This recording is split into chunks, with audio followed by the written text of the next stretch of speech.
Okay, in this problem, it gives us a graph, and it asks us to fill out our XY table based on what we see on the graph. So it asks for 4 points, so let's see how we do that. So automatically I see that we have 2 points shown. So the first thing I'm going to do is just put in the x and y values for the points that we can see. This point, the x value is 0 because it doesn't go one way or the other on the x-axis. So our x value is 0, and our y value is 1, 2, 3. That's our y value. So we have already one set of points, 0, 3. Let's look at this other point. Our x value is 1, 2, 3, 4, 5. X is 5. Our y is -1. We go down 1. Okay, so we have our 2 points labeled. Now, I don't see anywhere else on this line where the line passes through a perfect point on the grid. You can see everywhere it passes through the grid is kind of in between points. So what do we do? Well, one thing we can do is look at the slope of the line. The slope, again, is rise over run. Remember that, rise over run. So let's look at our 2 points that we have and see what the slope of the line is. We go up 1, 2, 3, 4. Up 4 over 1, 2, 3, 4, 5. So we go up 4, then to the left 5, so it's -5. So we're going to use our slope to find some other points in the graph. For instance, if we start at this point right here, okay, and we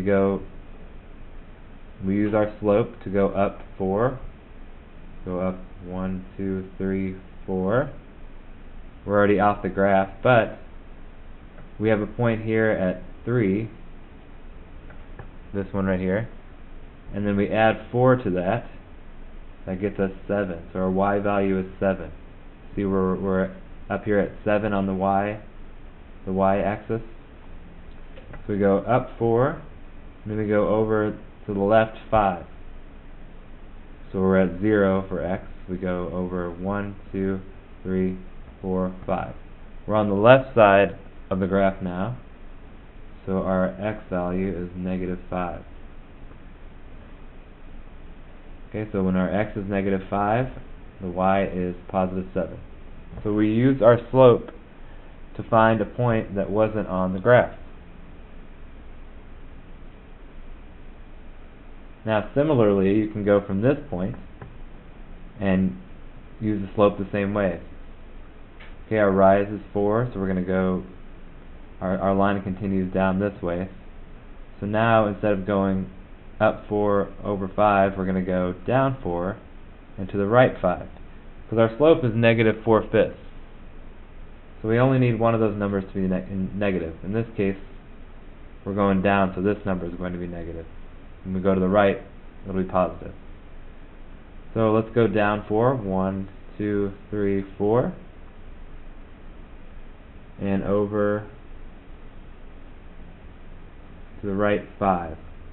And we're off the graph again. But we can see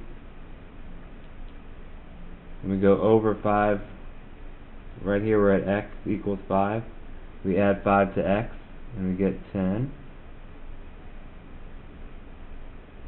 And we've gone down 1, 2, 3, 4. So our y value is -1, 2, 3, 4, 5. -5. Alright, hopefully that was helpful. You can kind of see in the table we have kind of sporadic points, but you can see these points, there's the difference 10 on the x side over here between 5 and 10, and 0 and -5, and a difference of 4 over here between -1, -5, 3 and 7. So again, this is how you find points when you can't quite see them on the graph. You use your slope to find the next point. And it's helpful if you have a bigger graph. So you can see that we can make it work either way.